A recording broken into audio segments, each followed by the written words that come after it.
এটাও তো নিশ্চয়ই বিএনপি তো অজানা নয় যে আওয়ামী লীগ নির্বাচিত রাষ্ট্রপতি ছিলেন মোহাম্মদ শাহাবুদ্দিন, শেখ হাসিনা নির্বাচিত ছিলেন মোহাম্মদ শাহাবুদ্দিন।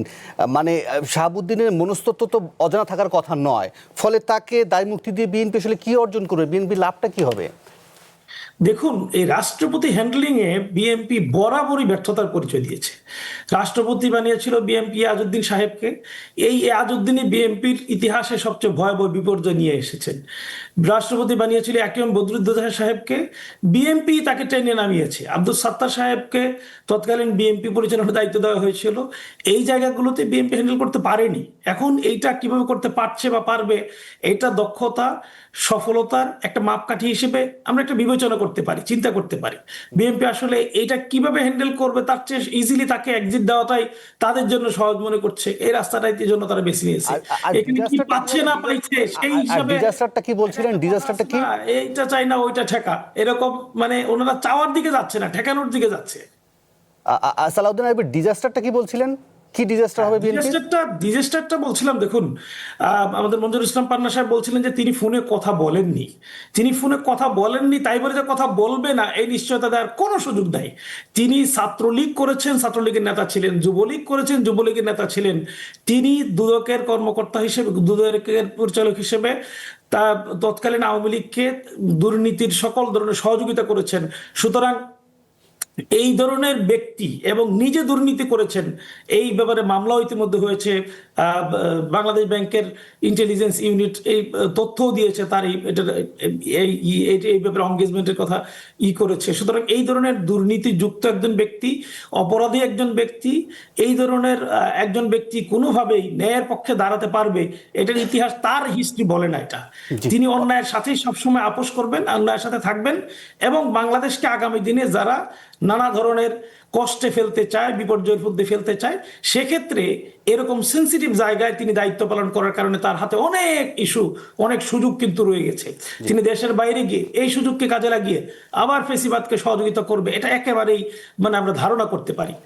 সেক্ষেত্রে পান্না আপনার কাছে যাওয়ার আগে জাহেদ চৌধুরী একটু বিশ্লেষণ শুনতে চাই, যেভাবে তারা ব্যাখ্যা করছেন এবং পান্না যেভাবে ব্যাখ্যা করছিলেন যে আসলে দেখুন, আমি মনে হয় সালাউদ্দিন আইয়ুবী সাহেব যে কথাগুলো বলছেন এবং আমার সহ-আলোচক পান্না যে কথাগুলো বলছেন, যে বাইরে গেলে তাকে যদি সেফ এক্সিট দেওয়া হয়, এবং দেশের বাইরে গিয়ে উনি কি করবেন এটা আনপ্রেডিক্টেবল। উনি অনেক কিছুই করতে পারেন, সত্য মিথ্যা অনেক কিছুই বলতে পারেন। এবং উনি শাহাবুদ্দিন চুপ্পুর ব্যাপারে আপনাদের নিশ্চয়ই মনে আছে, উনি নিজেই বলেছিলেন রাষ্ট্রপতি হওয়ার সময় যে আমি 3 মাস শেখ হাসিনার পায়ের ধুলো নেওয়ার জন্য অপেক্ষা করেছি, পদধূলি নেওয়ার চেষ্টা করেছি, কিন্তু আমাকে উনি সেই সুযোগ দেন নাই।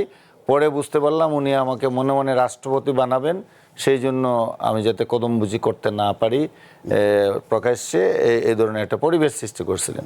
তো এইরকম অনেক কথাই উনি বলেছেন প্রেসিডেন্ট হওয়ার আগে, পরে, বিশেষ করে প্রেসিডেন্ট হওয়ার পরে, এবং এইটা সবচেয়ে আলোচিত একটা তার ডায়লগ ছিল।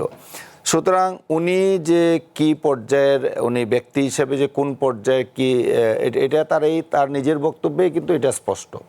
সুতরাং উনি 3টা গভর্নমেন্টকে সার্ভ করেছেন, মানে আওয়ামী লীগের রাষ্ট্রপতি হয়ে অন্তর্বর্তীকালীন সরকার এবং এখন বিএনপি সরকারের প্রায় 5 মাস উনি দায়িত্ব পালন করলেন।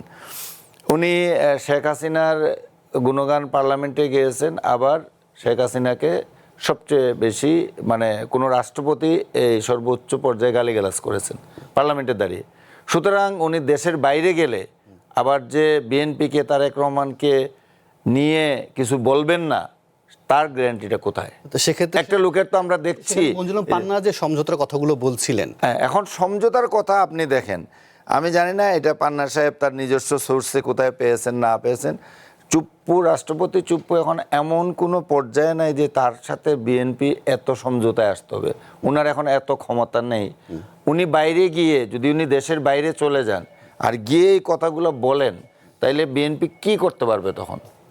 তার দেশে তো কেউ থাকবে না তখন। আর অপরাধ দুর্নীতি যেটা করছেন, উনি একা ৮০,০০০ কোটি টাকা পাচার করেন নাই। ইসলামী ব্যাংক থেকে যে ৮০,০০০ কোটি টাকা পাচার হয়েছে এস আলম এবং তার সহযোগী প্রতিষ্ঠানগুলোর মাধ্যমে, এই ২৪টা প্রতিষ্ঠানের একটা প্রতিষ্ঠান ওনার, এবং উনি এস আলমের হয়ে দীর্ঘদিন কাজ করেছেন, এস আলম গ্রুপের হয়ে, এবং ইসলামী ব্যাংকের ডাইরেক্টরও ছিলেন, ভাইস প্রেসিডেন্ট হয়েছিলেন। এগুলো আমরা সবাই জানি, পুরোনো কথা। তো ওই সময়ে তিনি অনিয়মগুলো, দুর্নীতিগুলো, জালিয়াতিগুলো করেছেন। তো এটা তো অলরেডি এটা প্রাথমিক তদন্তে এই ওনার সম্পৃক্ততার কথা বেরিয়ে আসছে। এটা যে আমি বানিয়ে বলছি সেটা না, কিংবা পান্না সাহেব এটা গ্যাস করে একটা কথা বলছেন বিশ্বস্ত সূত্রে, সেটা না। সেটা কিন্তু সরকারের তদন্ত সংস্থা দীর্ঘ তদন্ত করে একটা ইনফরমেশন পেয়েছে। এখন যেটা হলো যে এটা বিএনপির জন্য যেটা বলছিলেন সালাউদ্দিন আইয়ুবী সাহেব, এমপি সাহেব যেটা বলছিলেন যে এই যেটা আসলে হতে পারে আপনি যদি ভালো মন্দ সত্য মিথ্যা মিলিয়ে, আপনি তো বাংলাদেশের সাবেক রাষ্ট্রপতি, উনি এবং একটা ট্রানজিশনাল পিরিয়ডে উনি গুরুত্বপূর্ণ সময়ে রাষ্ট্রপতির দায়িত্বে ছিলেন। সুতরাং এটা উনি করতে পারেন, চাইলে বিএনপির ক্ষতি করার কিছু সুযোগ তার আছে। জি।